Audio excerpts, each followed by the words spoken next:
Lo que quiere decir que esa verdad que sucedió en el mundo de la fenomenología, que no es arribada, no es allegada a través de los medios de prueba al proceso, simplemente no existe. Y si no existe en el proceso, es por más que usted me diga que tenga la razón, no, el juzgador no se la puede otorgar. ¿Por qué? Porque usted no ha probado cada una de sus afirmaciones. Bien, gracias, Carlos. Muy amable. Okay. A ver, me pidieron, Samantha León, tiene el uso de la voz. ¿Cómo está, abogado? Buenas tardes. Ya, ¿Podría recapitulando. activar su cámara?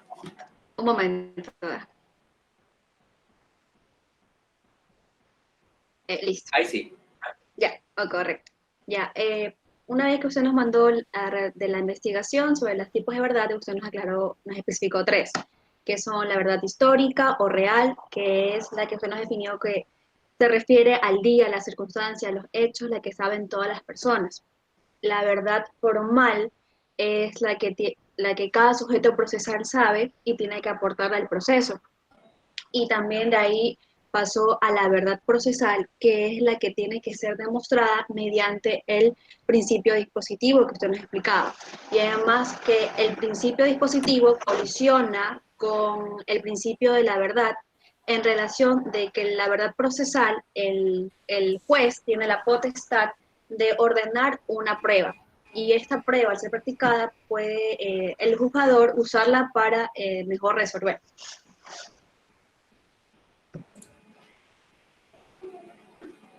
Una pregunta. ¿Qué tipo de medios de prueba podría ordenar el juzgador para mejor resolver? Puede ser una prueba pericial o puede ser una inspección judicial. ¿Ya? ¿Hay algún límite respecto al tipo de prueba que Límite del puede tiempo. ordenar el juzgador de oficio para mejor resolver? Bueno, que tenga conocimiento, no conozco que exista un límite de pruebas. Correcto.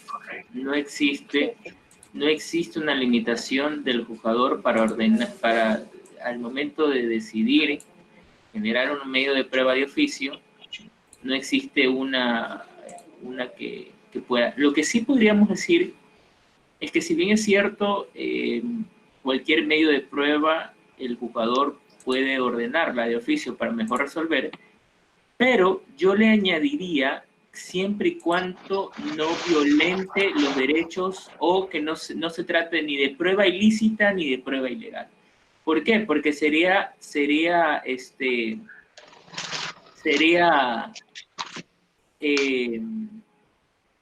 irse en contra de lo que dispone la Constitución. No se puede valorar medios de prueba que sean considerados ilícitos o ilegales.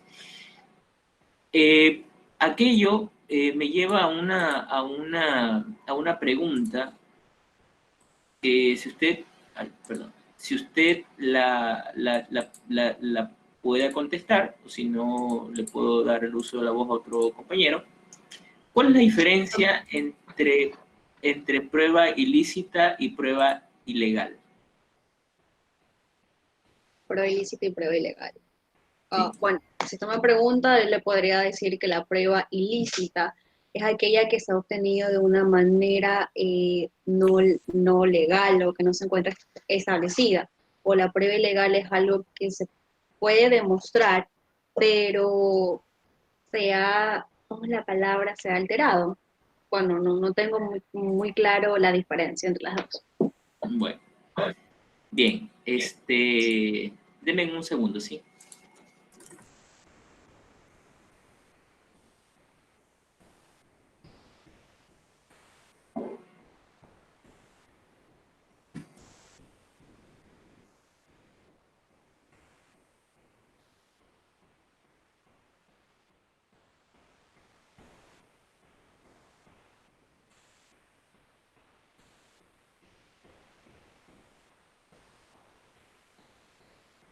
Un ratito que...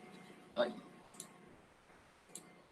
Bien, le voy a dar el uso de la voz. Samantha es la que habló, sí. A Doris Pérez. Si puede contestar, o sea, la pregunta inicial fue qué es lo que vimos en la última clase, y si sabe la pregunta que realicé anteriormente, la pueda contestar, ¿sí? No hay ningún miedo. Buenas tardes. Buenas tardes con todos. Bueno, empezando con lo que vimos la vez pasada fue la verdad procesal, que se divide en 3 puntos: la verdad histórica, que ya sabemos que son los hechos; la verdad formal, que es la razón que cada uno tiene, o sea, la razón que cada uno de los sujetos procesales sabe de los hechos; y la verdad procesal o judicial es, bueno, yo lo asimilaba cuando usted nos mandó a buscar, que eso se presenta, bueno, es la prueba documental, judicial o pericial, que se presenta mediante la práctica de las pruebas, que es durante el principio de impulso procesal, que esto le toca a los sujetos procesales, y con el principio de inmediación y el principio dispositivo. Y de ahí, referente a la pregunta de qué es prueba ilícita o prueba ilegal, según mi opinión, la prueba ilícita puede ser algo que no está, como dijo Samantha, es ilegal, pero va más allá de lo ilegal. Inconstitucionales, pruebas ilícitas con la nulidad que genera potencia de unificación. La 159 tiene un caso muy sonado. Ya, tiene la idea. Vamos a ir puliendo los conceptos. Gracias, Doris, muy amable. Jocelina Massa. Buenas noches, abogado, ¿me escucha? Claro. Bueno, continuando con lo que vimos la semana pasada, usted nos mandó a investigar cuántos tipos de verdad existen. Tenemos como número 1, que es la verdad histórica, en la que se puede decir que es absoluta o real. Tenemos la número 2, que vendría a ser la verdad formal. Y la número 3, que es verdad material o procesal. Definiendo la número 1, que es la verdad histórica, es donde se establece, se puede decir, el día, quienes estuvieron presentes. Consiste también en recalcar las pruebas por cualquier medio para reconstruir los hechos, también para ver lo que ocurrió, es decir, esta es la premisa para que los procesos se recopilen la información adecuada y ayuden a conocer los hechos sociales exactamente lo que sucedieron. Tenemos como la verdad, la segunda, la verdad formal, que cada uno de los sujetos procesales se crea el sentido de que ellos tienen la razón, la cual tiene que también ser probada, es decir, si existe una falsedad en las premisas o en la conclusión, asimismo sea falsa, de todo modo el razonamiento será correcto o válido. Tenemos como la tercera, la verdad material o procesal, es lo que se ha probado dentro de un proceso. También puedo decir que es aquella que corresponde a la realidad de los hechos. Ya. Listo, bueno. Y en cuanto a la prueba ilícita y la prueba ilegal.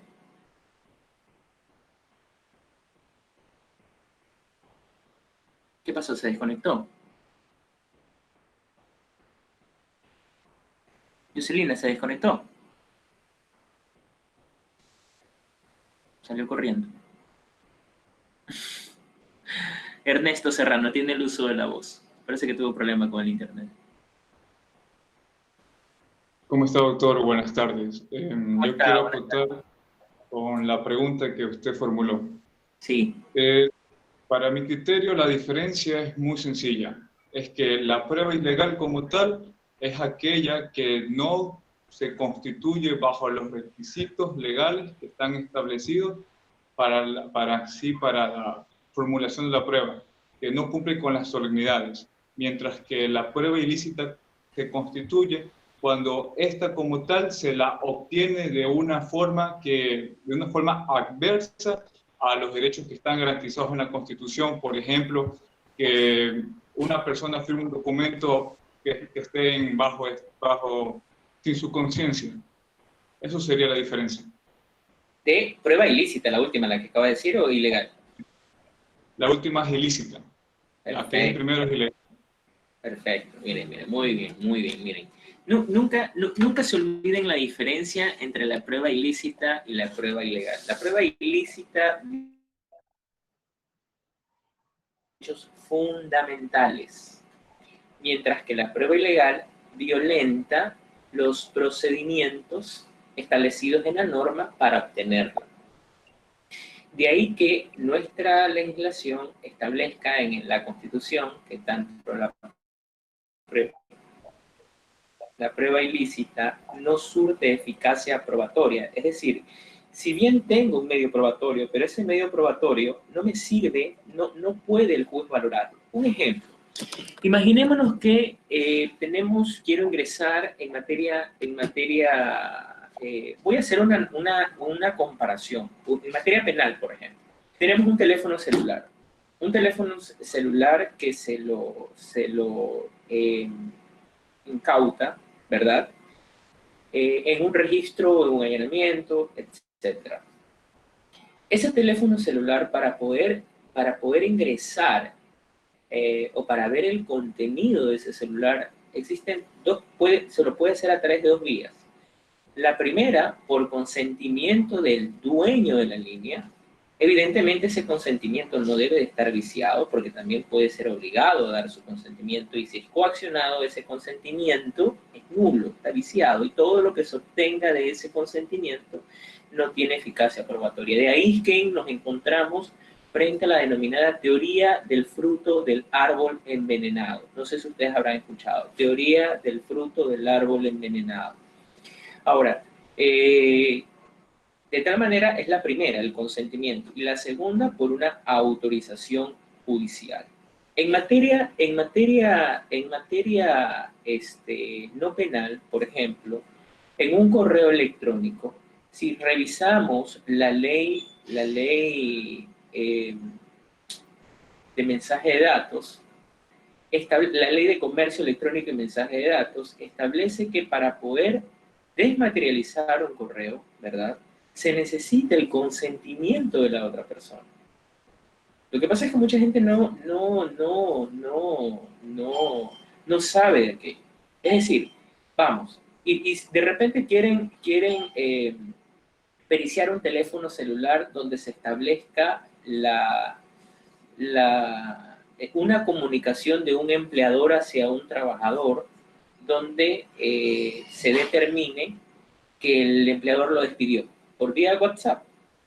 Y le hacen una pericia y se determina esa conversación. A ver, si bien formalmente se la ha practicado conforme lo establece la ley, es decir, un perito donde va a determinar la autenticidad, etc., pero no existe los dos presupuestos para que sea válida ese medio de prueba. ¿Cuál?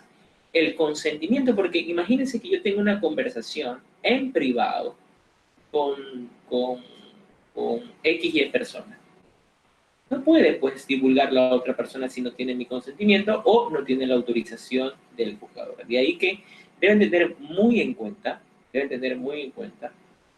en el evento de que un medio de prueba pueda que el juez lo admita, pueda que la parte lo practique, pueda que el juez inferior lo valore, ustedes pueden apelar y requerir al tribunal de alzada para que, sin perjuicio de que ese medio de prueba haya sido admitido, haya sido practicado, no puede ser valorado por expresa disposición de la Constitución, que dice: todo medio de prueba que ha sido obtenido con violación a la Constitución o a la ley carece de eficacia probatoria. Entonces ya van aprendiendo los argumentos que se pueden dar. Incluso hay una causal en casación que te permite establecer esa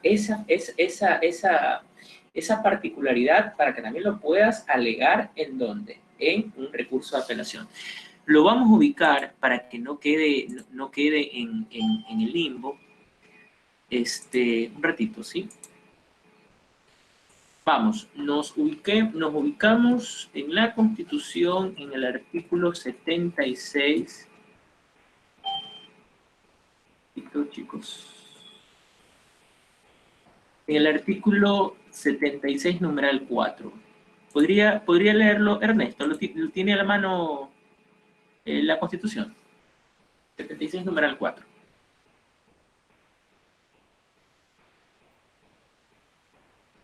Un segundo, doctor, yo lo tengo.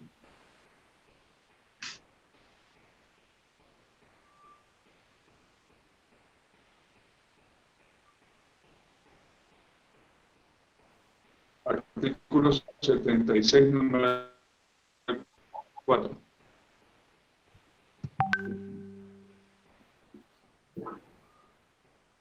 Las pruebas obtenidas o actuadas con violencia a la Constitución o a la ley no tendrán validez alguna y carecen de eficacia probatoria. Clarísimo. Vamos al Código Orgánico General de Procesos.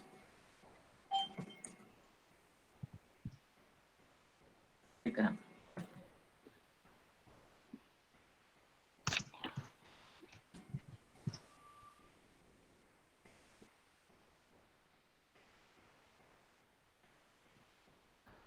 Por ejemplo, leamos la disposición del artículo 294, numeral 7, letra D.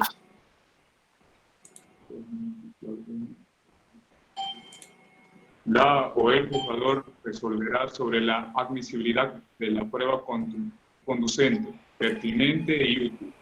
Excluirá la práctica de medios de pruebas ilegales, incluyendo los que se han obtenido o practicado con violencia de los requisitos formales, las normas y garantías previstas en la Constitución, los instrumentos internacionales de protección de los derechos humanos y este Código, y que fueron anunciadas por los sujetos procesales. Como ustedes pueden ver, es facultad también del juzgador rechazar esas, pero también vamos a encontrar otros artículos. Lea Ernesto el artículo 160. Todo el artículo 160 respecto a la fase de admisibilidad de la prueba. Las partes podrán objetar las actuaciones contrarias al debido proceso o lealtad procesal, así como cualquier prueba impertinente, inútil o inconducente. Serán objetables los actos intimidatorios o irrespetuosos contra las partes, testigos, peritos o cualquiera de los presentes. Como ustedes pueden ver, miren, el artículo 160 también establece el filtro respecto a la admisibilidad probatoria.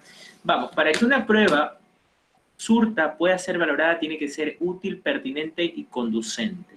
Debe reunir estos tres requisitos. Si le falta uno, no puede ser admitida. ¿Y qué pasa si le admiten? Puede ser apelada con efecto diferido. Eso vamos a ver en el transcurso del semestre.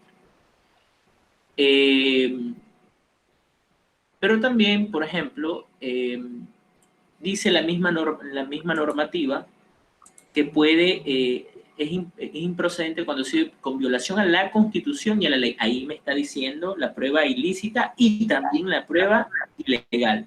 De ahí también ratifica el hecho de que carece de eficacia probatoria la prueba obtenida por medio de simulación, dolo, fuerza física, fuerza moral o soborno. Dice, la actuada sin oportunidad de contradecir. Miren, o sea, básicamente, cuando me dice con dolo, con simulación o sin oportunidad de contradecir, el ejemplo del teléfono celular, ¿en qué momento la otra persona dio el consentimiento? O sea, de una u otra manera se está violentando un derecho fundamental. ¿Cuál? La intimidad. Bien, espero que haya quedado claro la importancia de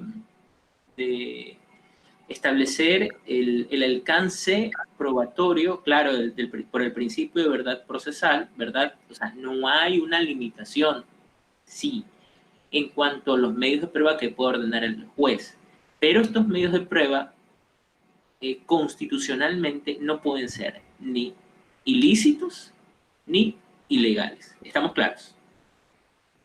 De ahí que yo mencioné la teoría del fruto del árbol envenenado. No sé si ustedes tengan conocimiento qué es la teoría del fruto del árbol envenenado.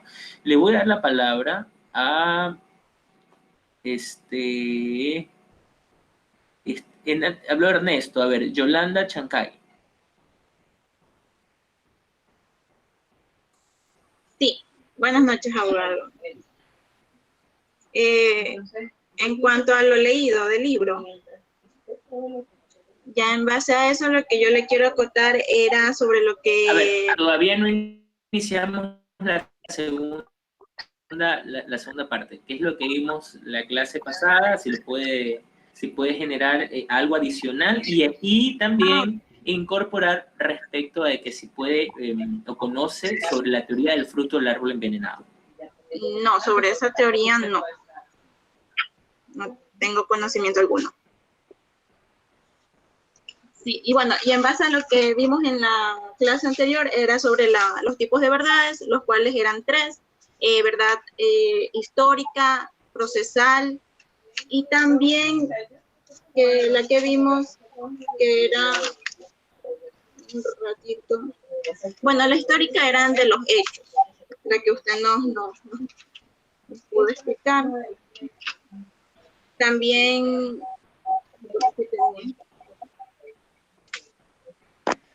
un ratito.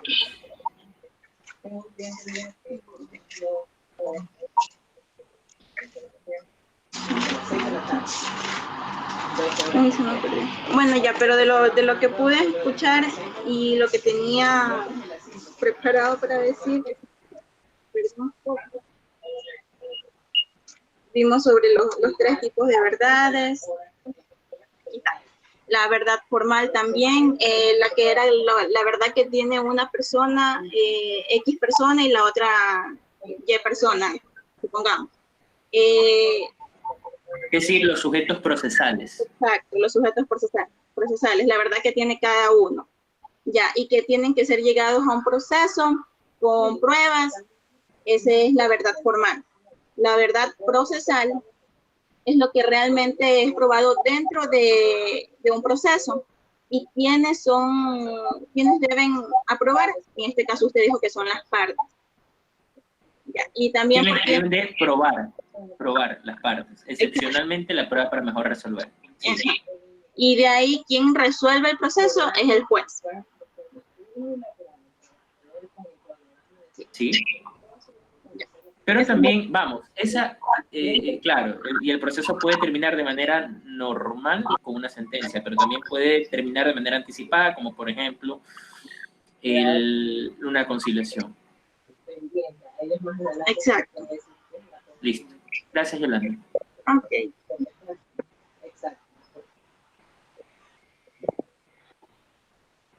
Gabriela Andrea Garcés. Ahí yo le voy a dar el uso de la voz ya para que hable sobre el control de lectura. Buenas tardes, doctor.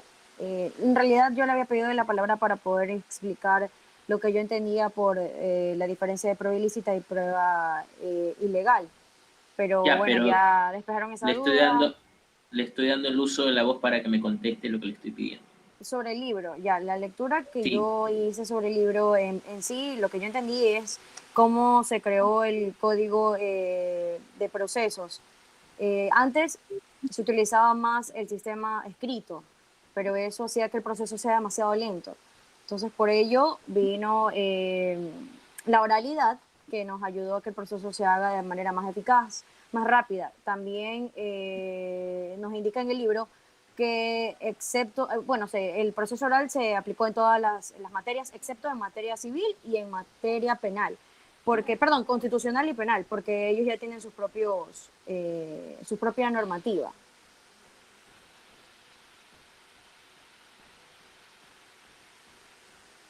Bueno, y eso fue, sí, hasta ahí fue que yo entendí. Bien, Gabriela.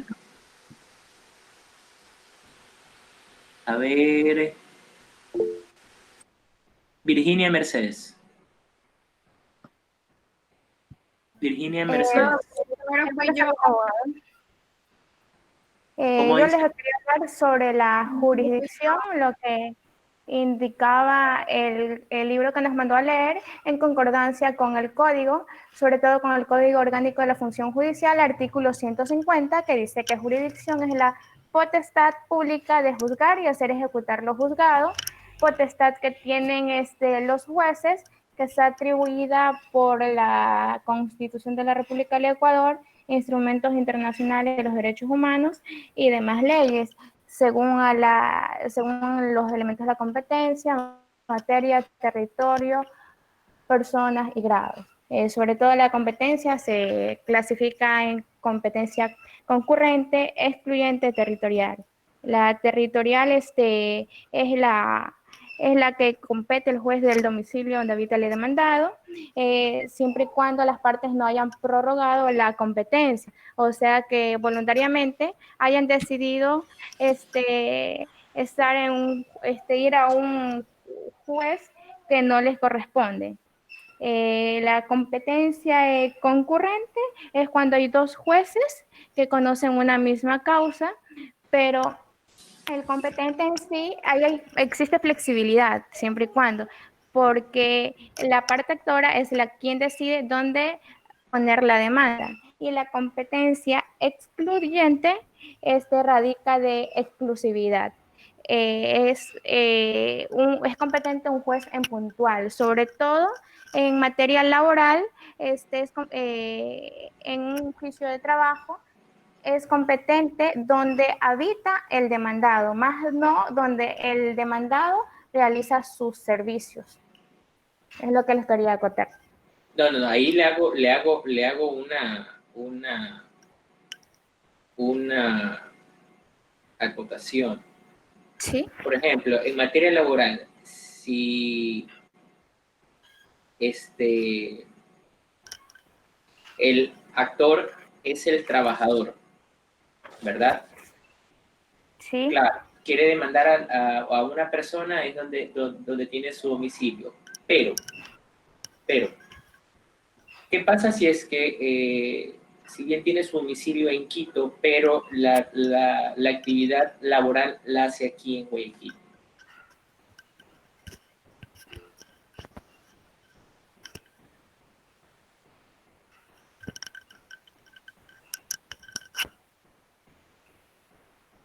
Hola. Sí, le estoy escuchando.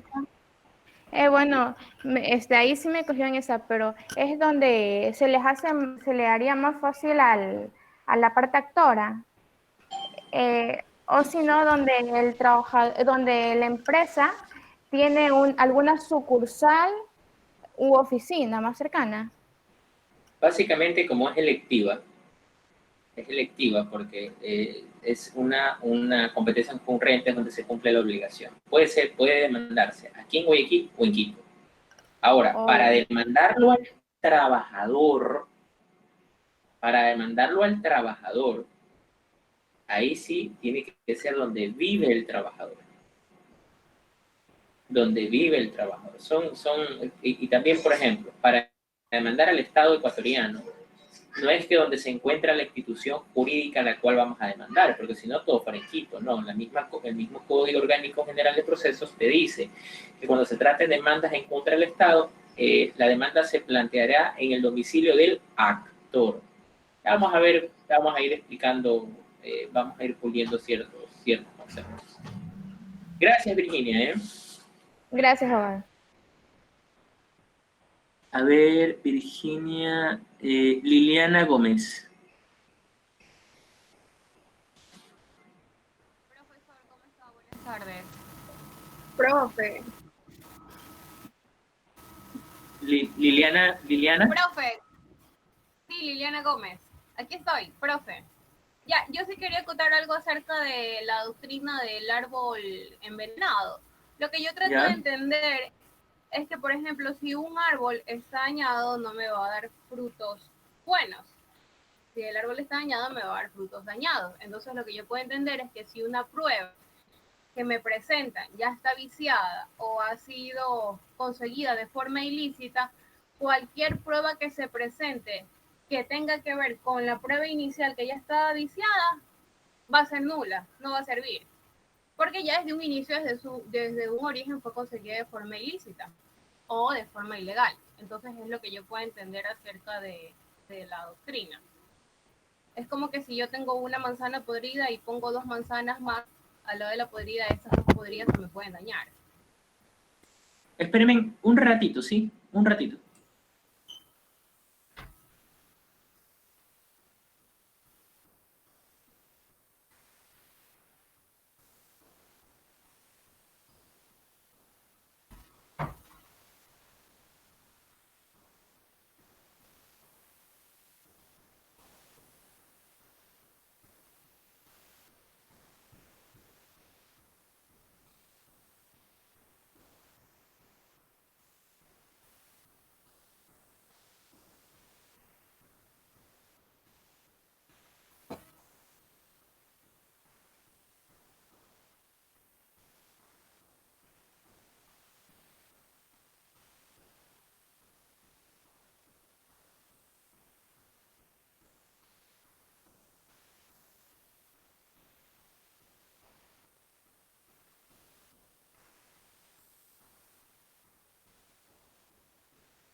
Disculpe. Disculpe, Liliana. Continúe. Sí, no, profe, esa era mi explicación acerca de la doctrina del árbol envenenado. Les decía que lo que trataba de darnos a entender esa doctrina era que si yo consigo una prueba ilícita, cualquiera de las pruebas que deriven de ella o esa misma prueba, yo no podría utilizarla para hacer alguna acusación a alguna otra persona. Es más o menos como si yo tengo un árbol envenenado, no me va a dar frutos buenos. si no los frutos van a ser malos. Correcto. Eso.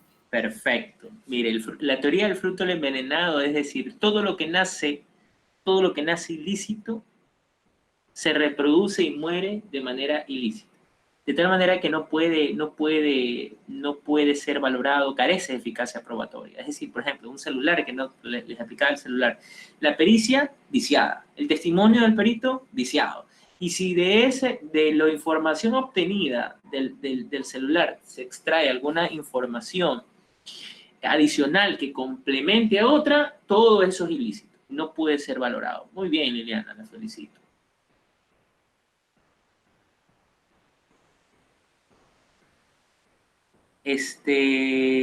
Jocelina Massa. Tiene el uso de la voz.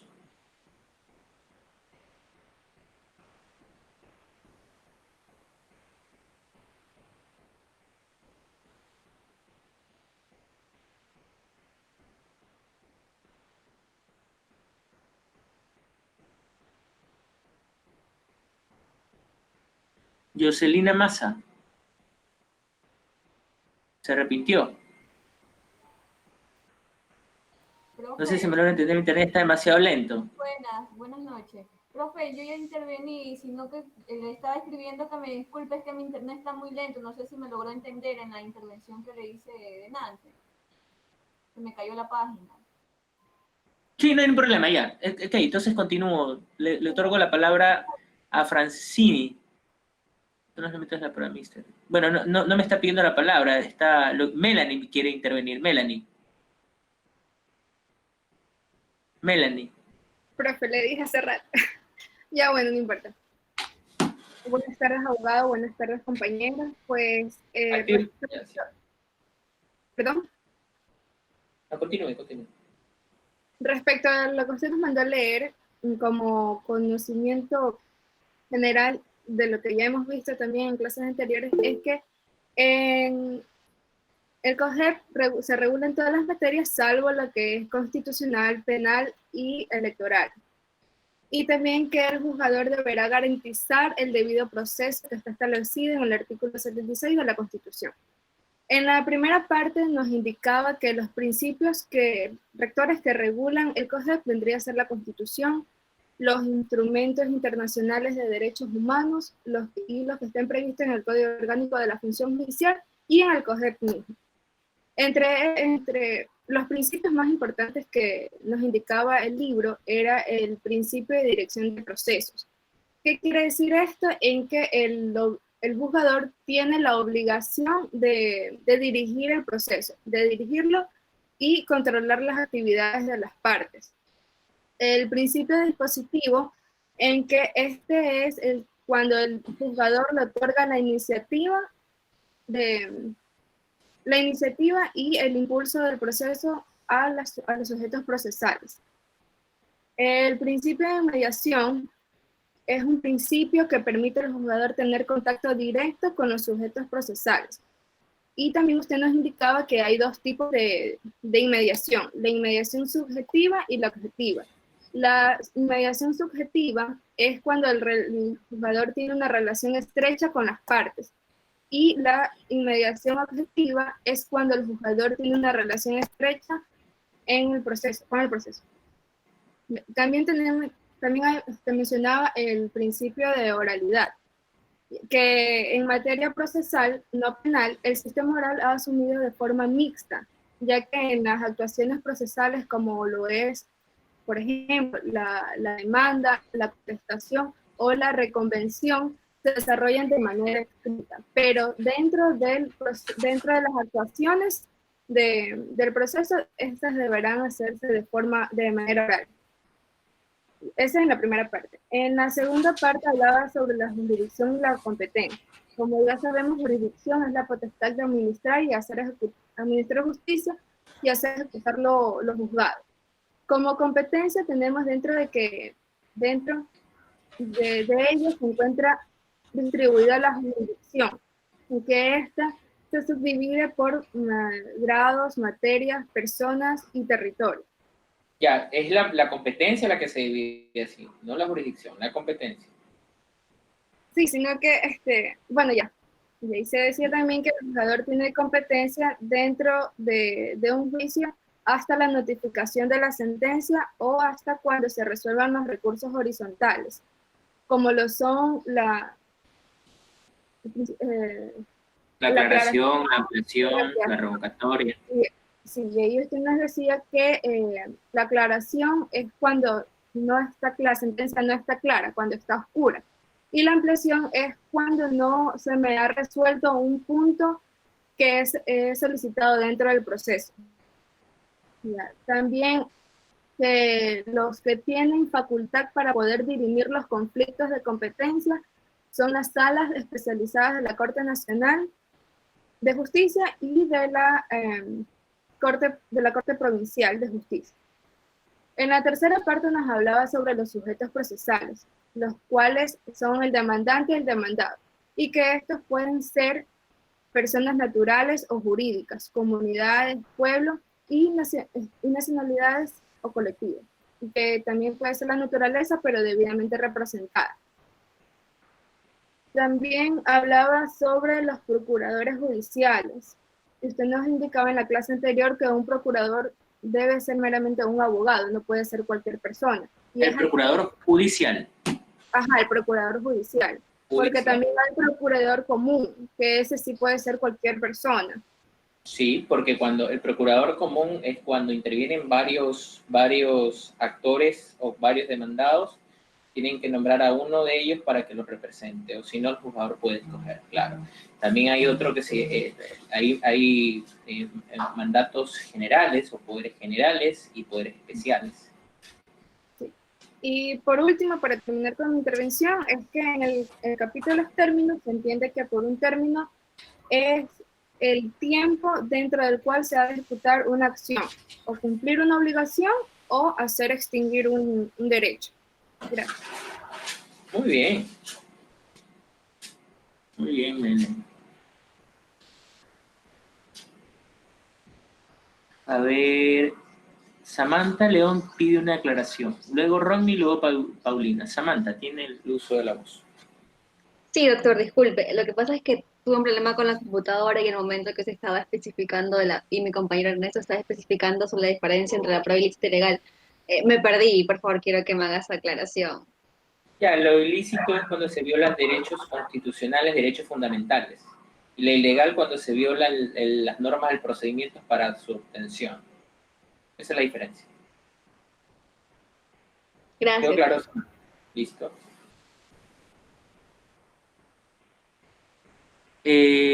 Ronnie, tiene el uso de la voz. Buenas tardes, abogado, compañeros. ¿Sí se me escucha bien? Sí, la cámara es que no la tiene apagada.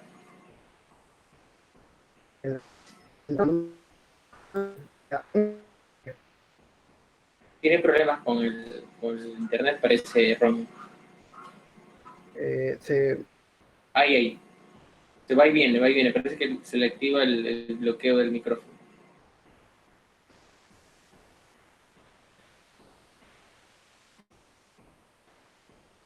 Ronnie. Hagamos lo siguiente, Ronnie. Cuando se le mejore el internet, le doy nuevamente el uso de la voz. No hay ningún inconveniente. Mientras, le doy el uso de la voz a Paulina. Paulina, tiene el uso de la voz. Buenas tardes, profesor y compañeros. Bueno, acotando sobre el libro que nos mandó a leer, se puede decir que nos ayuda a comprender más sobre la función que tiene el COGEP como cuerpo normativo, ya que simplifica los procedimientos donde incorpora la oralidad mediante las audiencias en todas las fases y también en los actos procesales. Aparte de ello, nos menciona los principios que hemos aprendido en las clases anteriormente, como los principios de mediación, concentración, dispositivo, buena fe procesal, entre otros. Aparte de ello, también nos menciona que el juez cumple un papel activo en la dirección y desarrollo de las audiencias y la iniciativa que tiene para resolver el litigio, y un jurista, si mal no recuerdo, acató que el juez es espectador, dictador y director. También es importante acotar que nos hace referencias a las competencias de la jurisdicción dentro del COGEP, el cual nos menciona que la jurisdicción es el poder de administrar justicia y la competencia, como se muestra distribuida en la jurisdicción, como es el territorio, el cual es generalmente el domicilio del demandado, las personas que pueden ser, ejemplo, funcionarios públicos, las materias como civil, administrativo, y los grados que se refiere al lugar que se ocupa el juzgador dentro del organigrama de la función judicial. También recuerdo que el libro nos menciona lo que usted dijo en una de las clases, y es que en todo proceso se inicia por una demanda y se debe ir con los medios de prueba, y también se debe respetar y garantizarse los principios ya antes mencionados por mis compañeros y por mí misma. Bien, gracias, Paulina.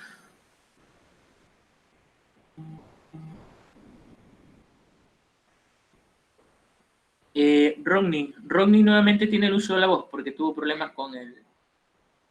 Buenas, abogado. ¿Se me escucha ahí? Sí, Rodney. Ya. Buenas tardes con todos. Sí, yo quería acotar algo referente también a lo que hemos leído del libro. Quería acotar lo que es de jurisdicción y competencia, de como yo entendí lo que he estado leyendo y lo que usted estaba explicando en la clase, de que la jurisdicción es la potestad de juzgar y ejecutar los juzgados, y de ahí nace lo que es la competencia. La competencia es la capacidad que tiene una autoridad para actuar referente a un asunto, ya sea, por ejemplo, de por su territorio, de su materia, de persona o por su grado. También yo estaba leyendo en lo que usted nos había mandado a leer acerca del libro, que en lo último que nos había mandado a leer, que nos hablaba de lo cuáles son las partes procesales, que ya lo hemos comentado anteriormente en las clases, que decía que es el demandante y el demandado. Muy aparte de eso, también estaba leyendo yo de que viene a hablar también el libro de el derecho a la naturaleza. Nos decía que la naturaleza no es sujeto de obligaciones, pero sí es sujeto de derechos.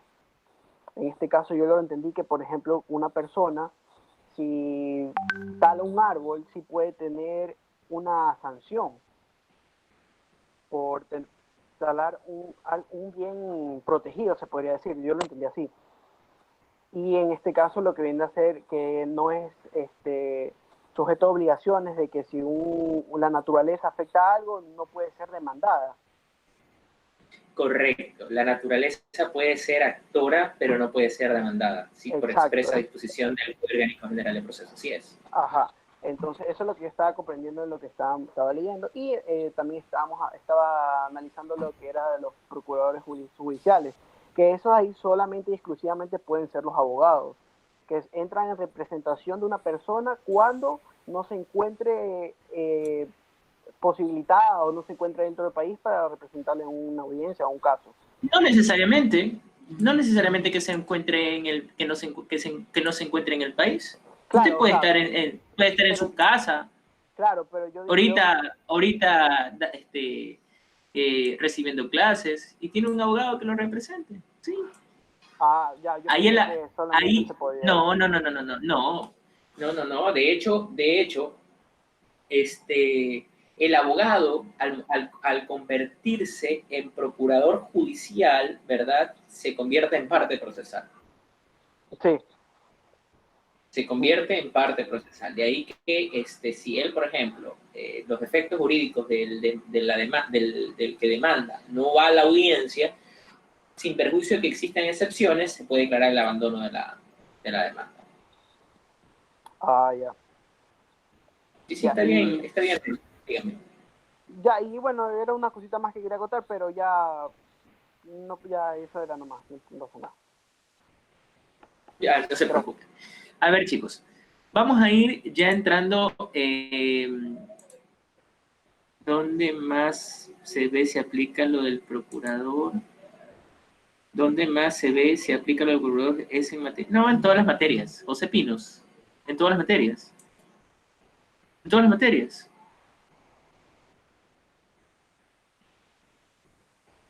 En todas las materias usted puede nombrar un procurador, un procurador judicial. A ver, vamos. Yo puedo otorgarle a Romy, por ejemplo, un poder general. Poder general para que vaya y por ejemplo, estoy aquí y simplemente no quiero ni siquiera ir a la notaría. No quiere ni siquiera el banco. Le otorgo un poder a Romy, Romy va al banco, retira dinero por mí, etc. Un poder especial es para que actúe en determinado acto. Ese es el poder especial, que lo puedo otorgar a cualquier persona. Pero el poder, la procuración judicial se le otorga únicamente a un abogado. A un abogado. Entonces, y ese abogado, que puede ser procurador judicial, también se le puede otorgar un poder especial. Es decir, me va a representar ese abogado única y exclusivamente en un proceso determinado. ¿Sí me hago entender? Es más, yo puedo autorizar a ese procurador judicial para que a su vez autorice a un abogado defensor. Siendo abogado. El procurador judicial puede también autorizar a un abogado para que lo asista. ¿Estamos? Déjame ver en el chat, no sé, algo creo que escribieron. Por lo general se da para representar a los representantes legales de las compañías. No, a ver. Una cosa es un representante legal y otra cosa es un procurador judicial. Otra cosa es un poder general y otra cosa es un poder especial. El representante legal se genera, por ejemplo, para las personas incapaces. Hay incapacidades relativas y hay incapacidades absolutas. Entonces, ahí se genera un representante legal. La persona jurídica es una incapaz y necesita a alguien que la represente. Por eso es que se le designa a un representante legal. Representación legal que puede ser de manera individual o conjunta. Liliana, ¿algo usted iba a decir? Sí, lo que yo le entendía a Denise es que por lo general, cuando los representantes legales de la compañía no pueden comparecer ante un juicio, delegan a un procurador judicial. Claro, por ejemplo, correcto. No, pues, si va a hablar español, hábleme bien, pues. Es que ya puede perder un caso, Denise, si no se expresa bien. No. Por ejemplo, un representante legal de un representante legal de una institución pública puede nombrar a un procurador judicial, claro, que lo sí. Claro, eso es lo que quería decir, sino que no lo escribí bien. Ok, no hay problema. José Abogado, Ponce tiene una... eso es lo que hacía referencia... Usted escribió en el chat. Hola. Génesis. Sí, pero no sé por qué no se envía. Me dice que vuelve a reenviar, entonces no sé qué le pasa a lo del chat. Y ahí interviene José Ponce. Dígame. Sí, o sea, era una acotación chiquita que acerca de lo del procurador judicial. Usted hizo la referencia, bueno, la clase antepasada, en que el poder especial, bueno, se lo otorgaba a las personas para algo específico, ¿verdad? Y ahora manifestó sobre el procurador judicial, usted indicó que solo se lo puede asignar al abogado. En este caso, cuando se convierte, él vendría a convertirse en parte procesal, pero eso es otorgado por la persona, en este caso el representante, que no pueda comparecer. En ese caso es el que se convierte en procurador general, judicial, perdón. ¿Verdad? Entonces, a ver, ese era como que mi... A ver, el procurador judicial básicamente se otorga un abogado para que lo represente ¿en dónde? En un juicio, cualquier juicio. Esa procuración judicial también puede consistir también en un poder especial o también poder general. Abogado, usted me va a representar como procurador judicial en todas las causas que se presenten en mi contra. Pero también existen normas que me dicen, a ver, yo requiero un poder especial para que tú me puedas representar. Hay normas, por ejemplo, en materia penal se necesita un poder especial. Si vas a otorgar a un abogado una procuración judicial, ese abogado debe de, adicional a esa procuración judicial, debe de tener un poder especial. ¿Por qué? Porque el poder especial te faculta para transigir, por ejemplo. Y cuando tú vas a una audiencia, ¿verdad? cuando vayas a una audiencia y tú vayas a otorgar un poder, sea un poder especial a una persona, a otra persona, o que otorgues una procuración judicial, debes de darle la facultad para que esta persona pueda transigir, pueda conciliar. Estamos, Génesis. Sí, abogado. Por ejemplo, yo me voy fuera del país. Está bien.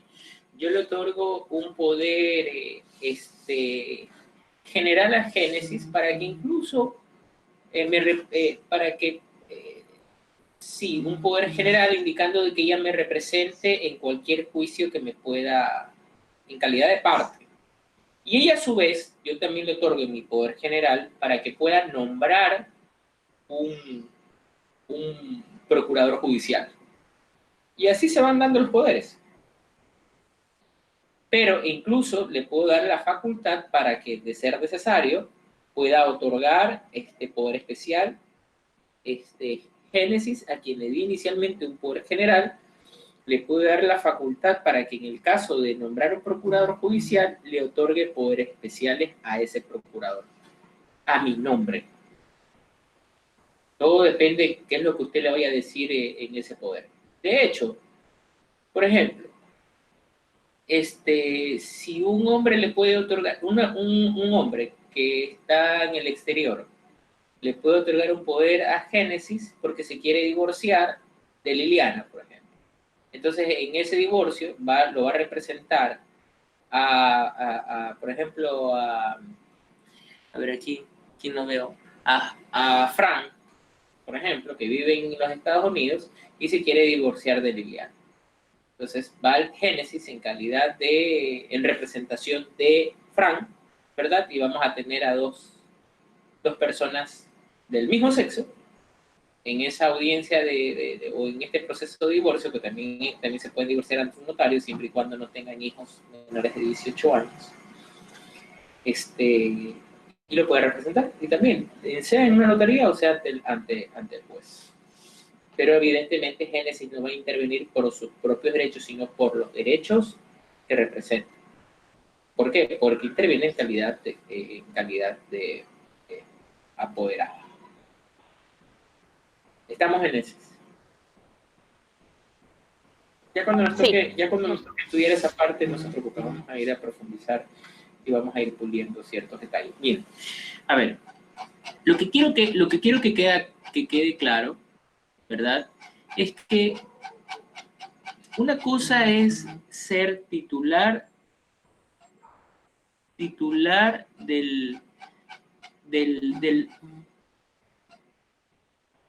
una cosa es tener un derecho para poder demandar, ¿verdad? Todos tenemos, en virtud del principio de la tutela judicial efectiva o la tutela efectiva, acceder ante un órgano jurisdiccional o estatal para obtener de ella una respuesta.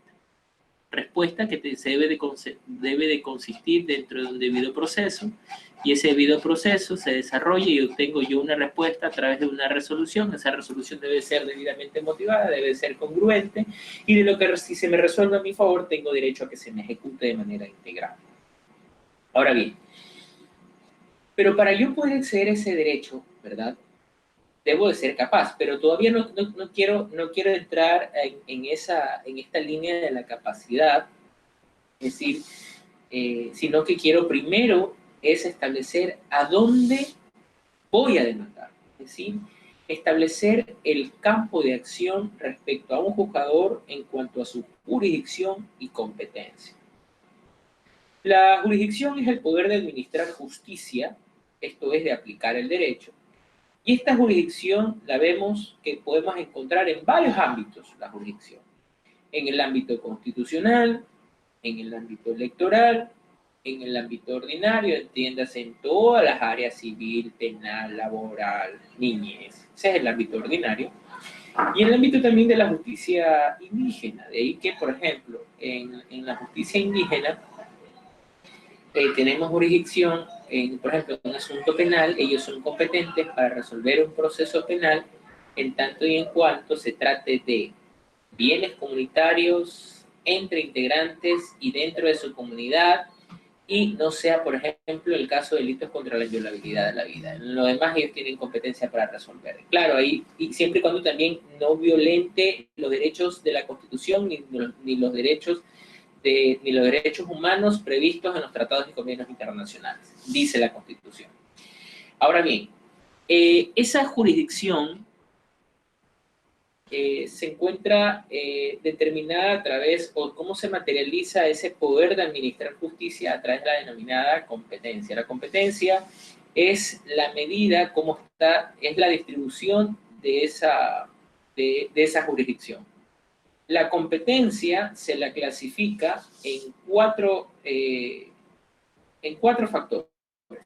La primera es la competencia territorial, la personal, por materia y por los grados. Cada una de ellas tiene una arista importante que se debe tener en cuenta. Por ejemplo, los juzgadores, hay juzgadores que tienen competencia nacional, hay juzgadores que tienen competencia provincial, hay juzgadores que tienen competencia cantonal. ¿Cuáles son esos jueces que tienen competencia nacional? Los jueces de la Corte Nacional. ¿Cuáles son esos jueces que tienen competencia provincial? Los jueces de corte provincial. ¿Cuáles son los jueces que tienen competencia cantonal? Ya, pues ahí depende de dónde se encuentre ubicado el juez. Por ejemplo, un juez en Guayaquil, en Durán, en Daule, etc. Entonces, pero también hay jueces que, si bien es cierto, tienen competencia cantonal, pueden tener, además de un cantón, pueden conocer más de un cantón. Esto en virtud de varios factores, en virtud de la carga procesal y demás. Ahora bien, en esta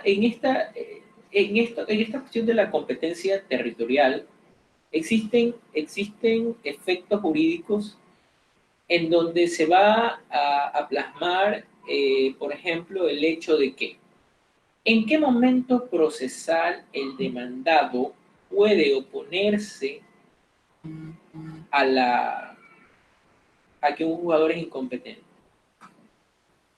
Alguien que me diga en qué momento procesal un demandado puede oponerse indicando que un jugador es incompetente. Puede escribir en el chat y yo le doy el uso de la voz.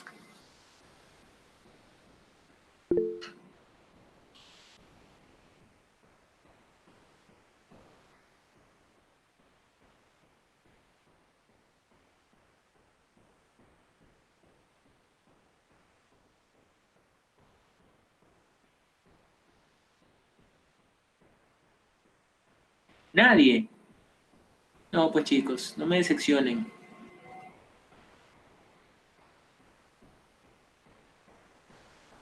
Galo León. A ver, Galo, a ver, explíqueme eso. A ver, Galo.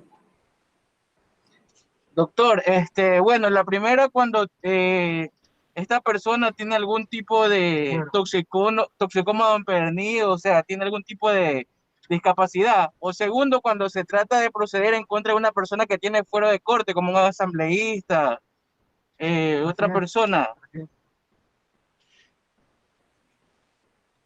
¿Puede ser eso? No.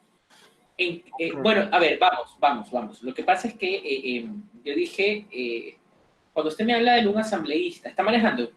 Cuidado, Galo. No. Lo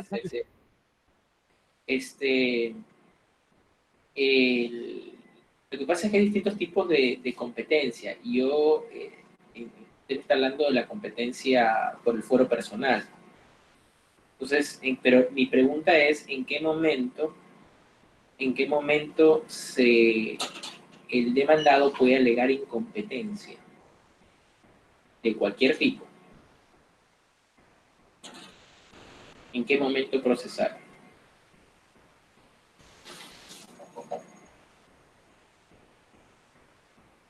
A ver, voy a darle la palabra a Virginia Acosta.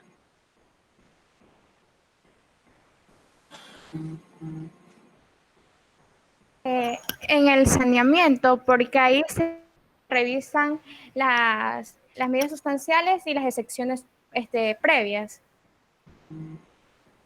A ver, el momento procesal con el cual un demandado puede alegar sobre la incompetencia de un juzgador es al momento de contestar la demanda a través de una excepción previa.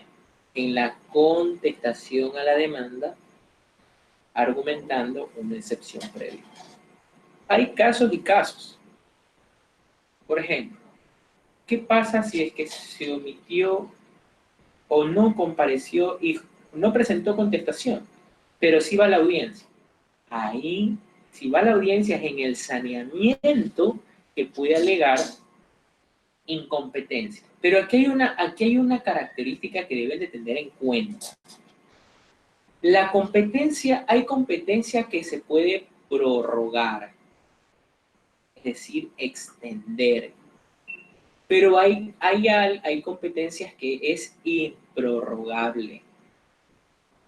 ¿En qué sentido? Bien, demandado, si no opusiste en la forma que establece la ley para generarme la incompetencia, ¿verdad? Se entiende que existe una incompetencia prorrogada. ¿En razón de qué? Del territorio. ¿En qué casos no cabe una competencia que se prorrogue? En la competencia en razón de la materia. Es decir, si usted va ante un juez civil, no puede ir a presentar un asunto penal si no tiene competencia, a menos que sea multicompetente. Entonces, ese juzgador que es competente para conocer los asuntos civiles no puede conocer asuntos que no sean que sean de otra materia. ¿Sí me hago entender? Alguien escribió: ¿las competencias se suspenden, se prorrogan o se subrogan? La competencia se suspende, se prorroga y se subroga. Las tres. Sí.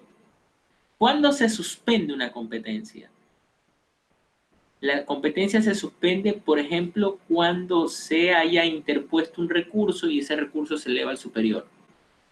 ¿Cuándo se prorroga la competencia? Cuando, al menos en materia, en una competencia territorial, si la parte demandada no dice nada, no objeta la competencia del juez en el ámbito de territorio.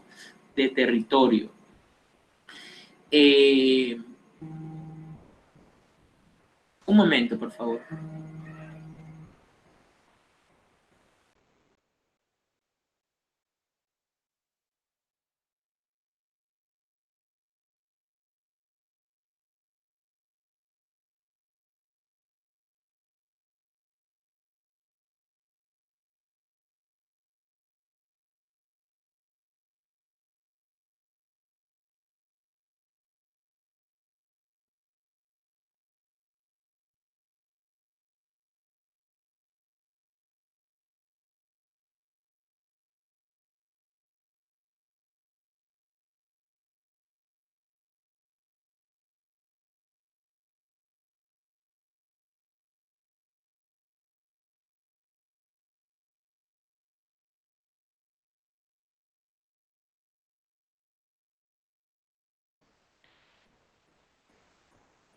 A ver, les decía, ¿y cuándo se subroga una competencia? Por ejemplo, cuando el jugador no está con licencia y viene otro a reemplazar. Ahí se subroga la competencia.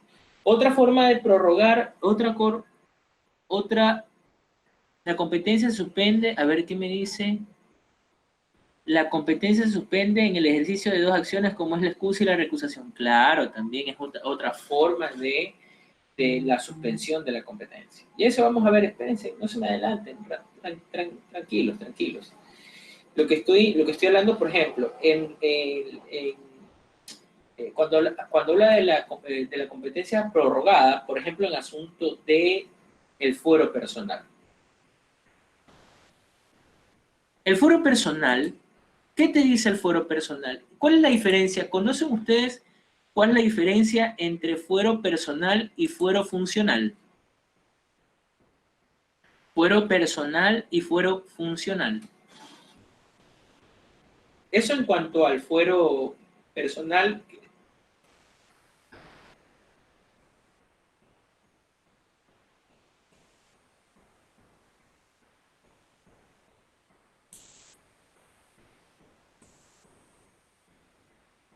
Un ratito. ¿Quién me pidió la palabra? A ver, Francini Casco. Tiene el uso de la voz. Sí, fuero funcional. Y el fuero personal. No, mister, yo quisiera que me explique. Yo me acuerdo haberlo visto, lo de los fueros en materia constitucional, pero no fuero funcional. ¿Si lo puede explicar mejor? A ver, hagamos algo. Para que me investiguen en este momento, tienen 10 minutos todos para que me investiguen qué es el fuero personal y el fuero funcional. Tienen 10 minutos, son las 6:20, nos vemos 6:30. Tienen 10 minutos para... Y me colocan en el chat quienes desean intervenir.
Ya, ahora sí. ¿Quién quiere hablar? ¿Quién es el voluntario? A ver, Melanie. A ver, espérese, déjame ver en el chat. Melanie. Profe, según ahorita leyendo en el Código Orgánico de la Función Judicial, el fuero, en el artículo 169, dice que el fuero personal comprende los actos y hechos de la funcionaria o del funcionario, ocurridos o realizados en el desempeño de sus funciones. Y por fuero funcional, dice que serán juzgados por la Corte Provincial de Justicia y que las personas sujetas a este serán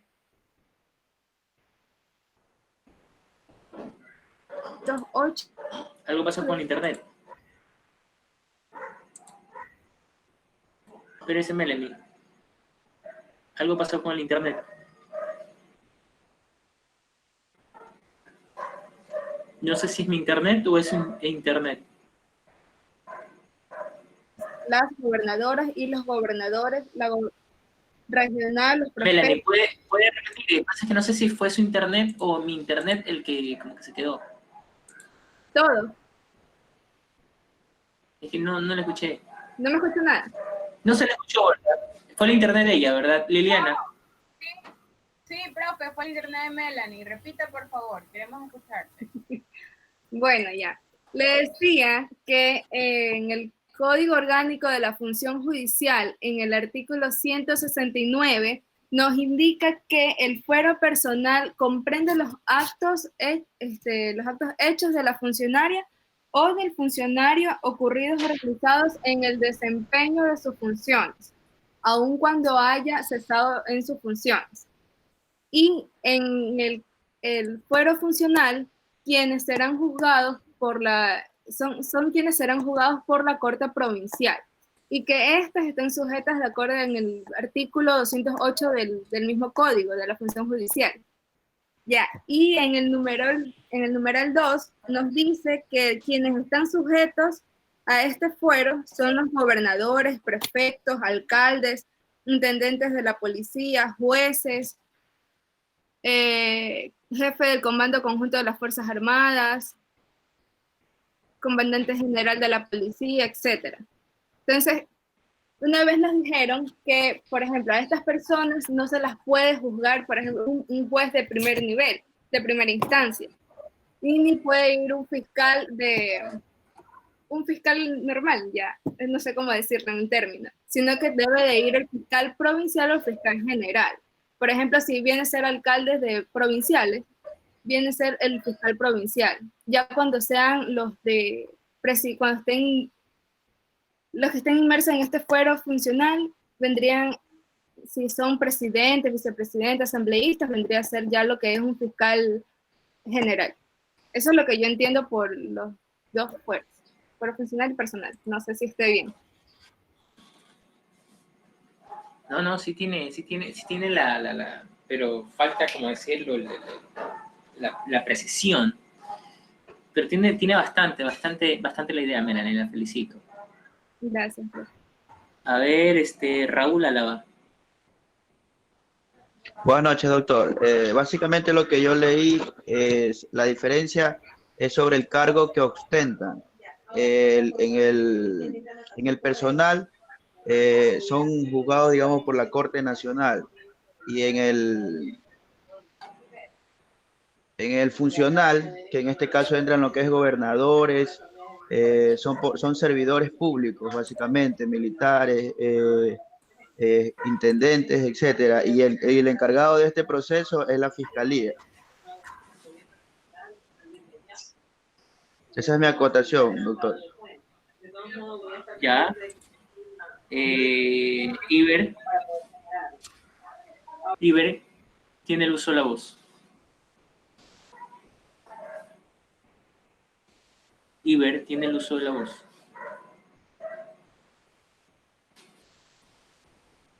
No se lo escucha a Iber.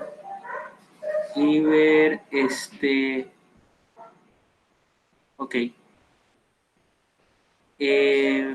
Melanie ya habló. Sí, ahí habló. Edison. Doctor, buenas tardes. Buenas noches, doctor. Hay dos Melanies en el curso. Ah, ya, perdón, disculpe. Entonces, Melanie Chamorro. ¿Es usted la que pidió la palabra? Chimarro. Ya sí. Tiene el uso de la voz. Active la cámara, porque si hay dos Melanie... me sale que está activa aquí. No sé, no se ve. No se ve. Permítame.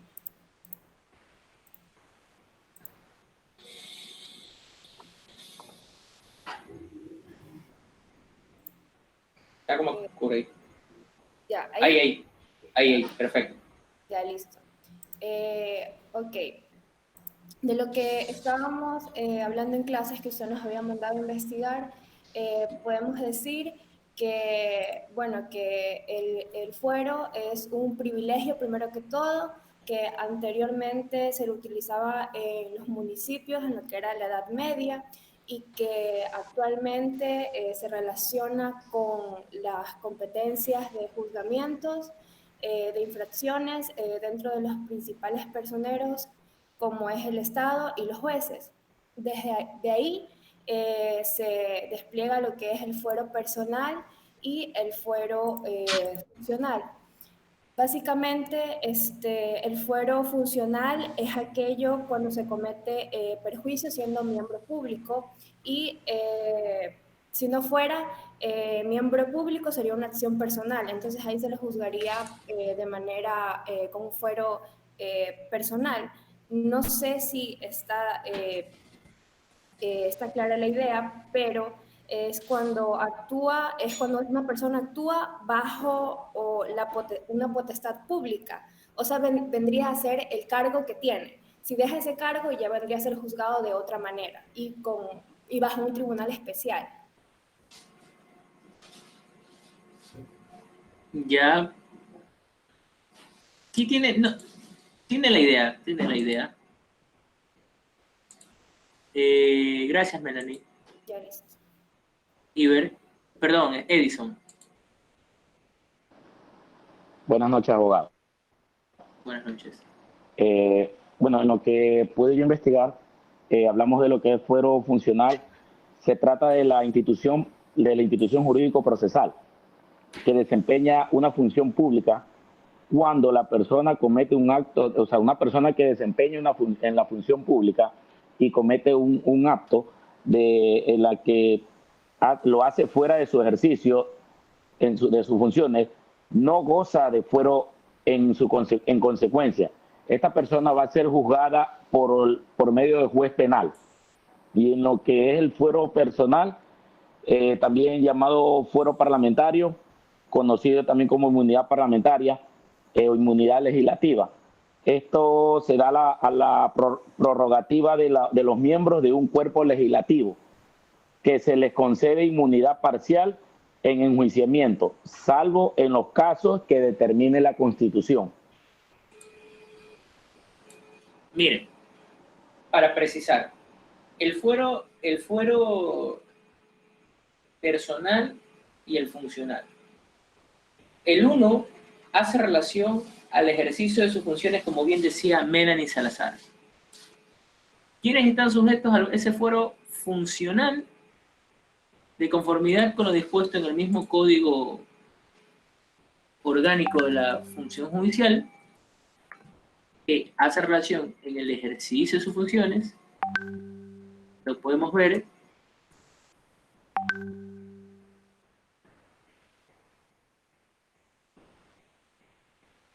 en el artículo 208, numeral 2, segundo inciso,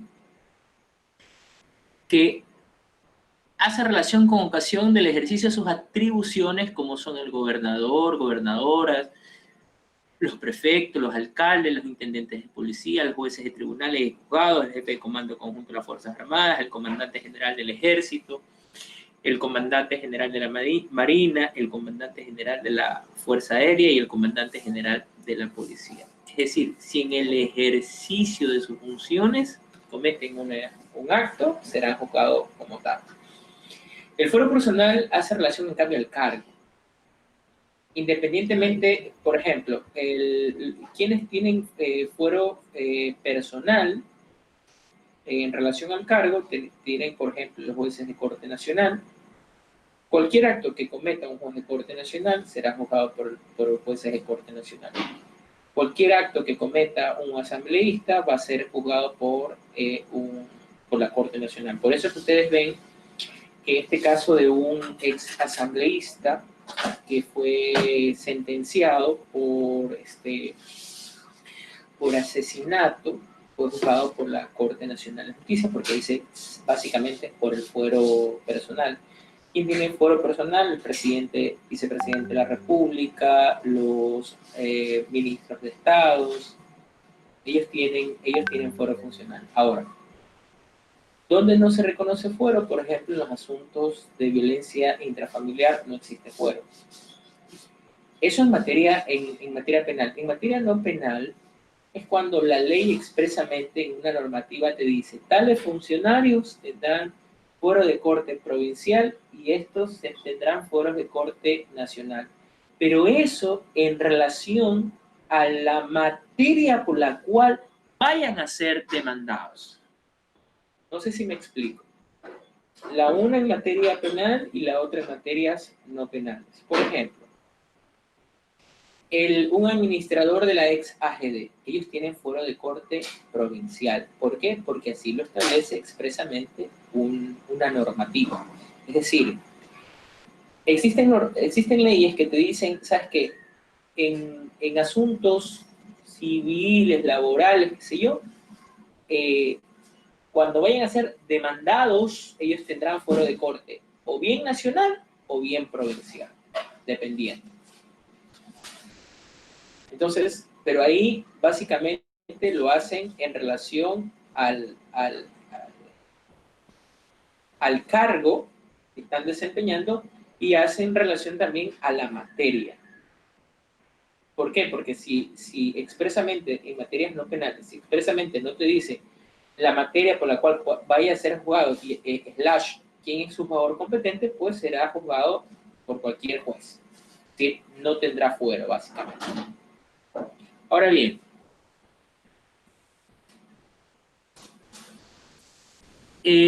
tenemos otra, como les decía, la competencia en razón de la materia. Tenemos jueces que son competentes, jueces civiles, laborales, de niñez, penales, eso es en razón de la materia. Y ojo con eso, la competencia en razón de la materia es improrrogable, a menos que el juzgador sea multicompetente. Antes de que me olvide, la competencia por fuero personal sí se puede prorrogar. Por ejemplo, si existen una persona que tenga fuero de corte nacional, otra persona que tenga fuero de corte provincial y otra persona que no tenga fuero, ¿verdad? El de más alto rango arrastra a los demás. De ahí que, por ejemplo, si tenemos 3 personas, una con fuero nacional, otra con fuero provincial y otra sin fuero, el de fuero nacional abarca o arrastra a los demás. Ahí se puede prorrogar también la competencia en razón de la competencia personal, en razón del fuero personal. Ahora bien, como les decía, la competencia en razón de la materia es improrrogable. Veamos el artículo 162, si mal no recuerdo, del Código Orgánico de la Función Judicial.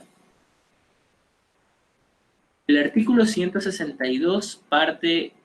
Leamos todo el 162. Alguien que me ayude con la lectura, por favor.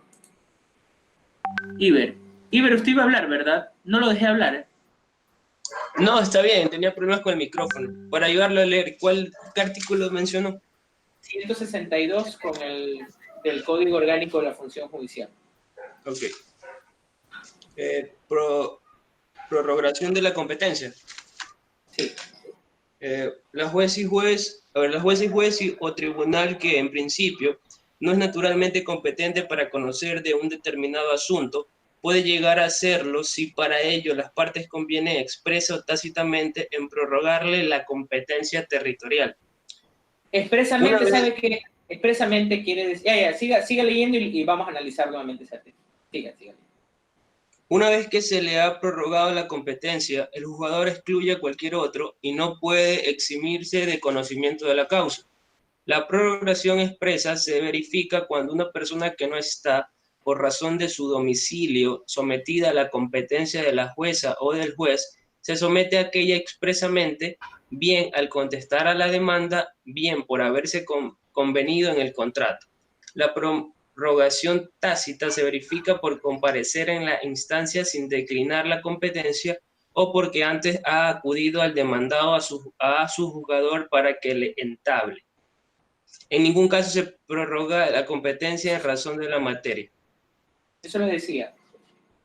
Una persona que inicialmente, un juez inicialmente siendo incompetente, puede tornarse competente o porque expresamente los sujetos procesales le dicen, ¿sabe qué? Que se prorroga la competencia o en su defecto no dicen nada.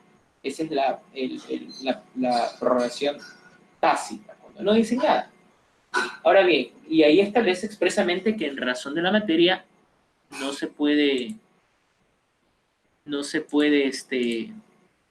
prorrogar la competencia. Pero hay una excepción, al menos que sea multicompetente.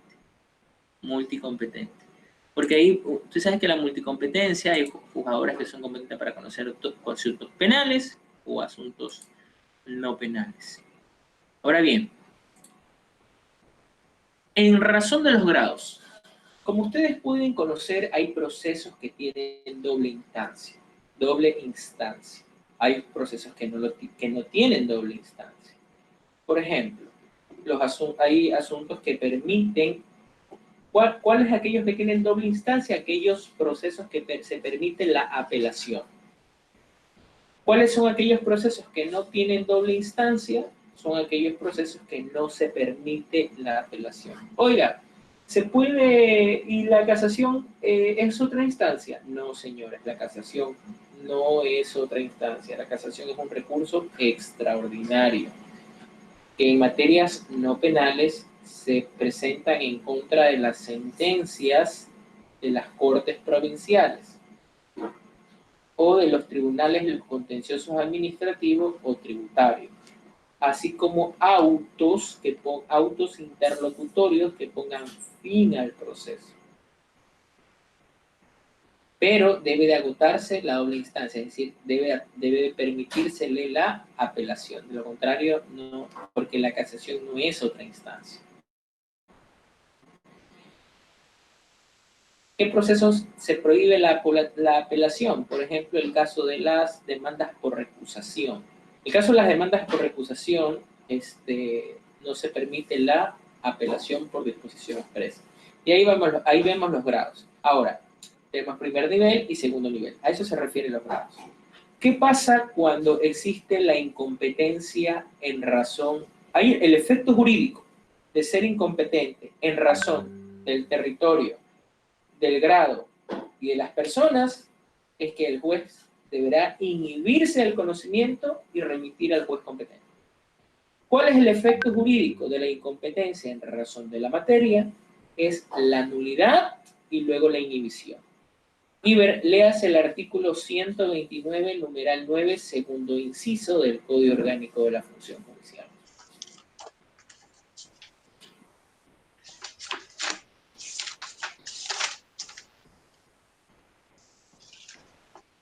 Si la incompetencia es en razón de la materia, declarará la nulidad y mandará que se remita el proceso al tribunal o jueza o juez competente para que dé inicio al juzgamiento, pero el tiempo transcurrido entre la citación con la demanda y la declaratoria de nulidad no se computarán dentro de los plazos o términos de caducidad o prescripción del derecho o la acción. Perfecto. Ahí lo establece expresamente. De ahí que la incompetencia se la puede alegar. Mire, la incompetencia se la puede alegar. El juez puede darse cuenta, en primer lugar, que puede ser manifiestamente incompetente. ¿Qué debe hacer ahí? Inadmitir. En primer lugar, leamos el artículo 147 del Código Orgánico General de Procesos. Sí, 147. Léase, Iber, el artículo 147 del Código Orgánico General de Procesos. Cuando el juez tiene la demanda y ve que es manifiestamente, que es incompetente, ¿qué es lo que tiene que hacer? Inadmitir la demanda. Ese en primer lugar. Ya la estoy buscando un ratito. Doctor, una consulta, antes de que lea a mi compañero Iber. Sí. Mire, lo que pasa es que me quedó una vez una duda. Se presentó una demanda. Voy a activar su cámara, no la veo. Un momento. ¿Ahí? Ya, ahí sí. Ya. Se presentó una demanda por cobro de un pagaré. Ya. Al momento de la calificación del juez, el juez se inadmite de la demanda y la manda a otra provincia. El pagaré fue firmado, está suscrito la ciudad Durán, pero en el pagaré se hace la renuncia de fuero, la renuncia de domicilio, y se presenta la demanda aquí en Guayaquil. El juez lo que hace inadmite y la remite por sorteo a un juez competente en Manabí. ¿Por qué el juez le dio prioridad al demandado y no al actor? Haberse inadmitido y haberlo mandado a Durán, pero en el pagaré también constaba el fuero que renunciaba al domicilio y se podía demandar en Guayaquil. A ver, Samantha, yo solamente, antes de contestarle su pregunta, debemos de tener en claro los conceptos de inadmisión y los conceptos de inhibición. Samantha, no apague la cámara. Para contestarle su pregunta, primero, ¿qué es la inadmisión de la demanda? Una cosa es la inadmisión de la demanda, otra cosa es la inhibición que puede generar el juzgador por ser incompetente. Iber, léase qué es la inadmisión, el artículo 147. El juzgador inadmitirá la demanda cuando sea incompetente, contenga una indebida acumulación de pretensiones. Si la o el juzgador estima que la demanda es manifiestamente inadmisible, la declarará así en la primera providencia, con expresión de los fundamentos de su decisión, y ordenará devolver los anexos y el archivo del expediente. Esta providencia será apelable.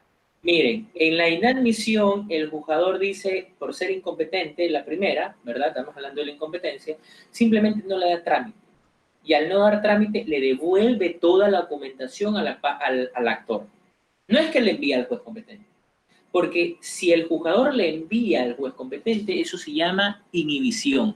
Iber, léase el artículo 12 del Código Orgánico General de Procesos, que básicamente es la réplica del 129. Pero ya que estamos en el Código Orgánico General de Procesos, léase el artículo 12.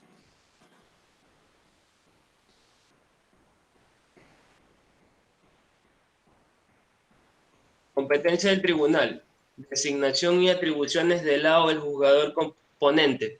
Cuando se trate de tribunales conformados de las salas de la Corte Provincial o de los tribunales de lo contencioso tributario y administrativo, se realizará el sorteo para prevenir su competencia y para determinar la o el juzgador ponente. El tribunal calificará la demanda o el recurso y sustanciará el proceso según corresponda.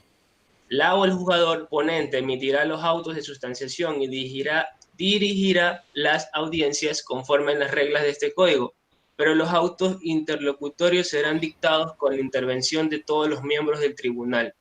Perdón, es el artículo 13, perdón, es el artículo 13. Ah, el 13, ok. Sí, 13.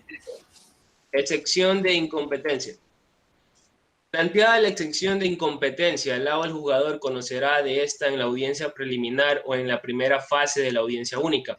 De ser el caso, si la acepta, remitirá de inmediato al lado al juzgador competente para que prosiga el procedimiento sin declarar la nulidad, salvo que la incompetencia sea en razón de la materia, en cuyo caso declarará la nulidad y mandará que se remita el proceso al lado al juzgador competente para que se dé inicio al juzgamiento. Pero el tiempo transcurrido entre la citación con la demanda y la declaratoria de nulidad no se computarán dentro de los plazos o términos de caducidad o prescripción del derecho o la acción. A ver, la inadmisión es no darle trámite a la demanda y devolver la demanda a la parte, al actor, y se archiva. Esta providencia será apelable. La autoinhibición también. La inhibición, en cambio, es coger ese proceso, mandarle al juez competente. Pero cuando es en razón de la materia, el juzgador deberá declarar la nulidad y remitir todo lo actuado al juez competente. Eso es inhibición. Samantha decía, un juez que la inadmitió lo mandó al juez competente. No puede hacer los dos autos al mismo tiempo. O la inadmite o se inhibe. Entonces, si el juzgador lo que hizo fue remitir al juez competente, es una inhibición. Ahora, respecto a que si él era competente o no, se puede generar, Samantha, el denominado conflicto negativo de competencia o el conflicto positivo de competencia. El conflicto positivo de competencia es cuando dos juzgadores dicen ser competentes. Y el conflicto negativo de competencia dice cuando ninguno de ellos quiere ser competente. Es decir, si el de Durán, ustedes plantearon en Durán, ¿verdad? Y él lo mandó a Guayaquil o Guayaquil mandó a Durán, como sea, si cualquiera de ellos se declara incompetente, ¿quién va a dirimir ese conflicto? El superior. ¿Cuál es la diferencia entre cómo se resuelve este conflicto? Si es conflicto positivo de competencia, es decir, los dos dicen ser competentes, resuelve el primero que dijo ser competente. Es decir, el que provoca el conflicto. Vamos, por ejemplo, Melanie está sustanciando la causa. Y Edison le pide a Melanie, hey Melanie, yo soy el competente, le dice Melanie. Y Melanie dice, oye, no señor, yo soy la competente. ¿Quién debe resolver? El superior de Edison, porque Edison es el que está provocando el conflicto positivo de competencia. Ahora, cuando se trata de conflicto negativo, es decir, Edison se declara incompetente y Melanie también se declara incompetente, ¿quién resuelve? Resuelve el superior de Melanie, es el último en declararse incompetente. Bien, chicos, ya nos falta un minuto. Del libro ¿hasta dónde avanzamos? Hasta el capítulo 2. 59, página 59. hasta términos. Hasta términos. Página 59. Ya, términos, ¿no? Términos, ya. Entonces, lean el capítulo 3 y el capítulo 4. 3 y 4. Y igual vamos a ir avanzando poco a poco, pero ustedes ya van...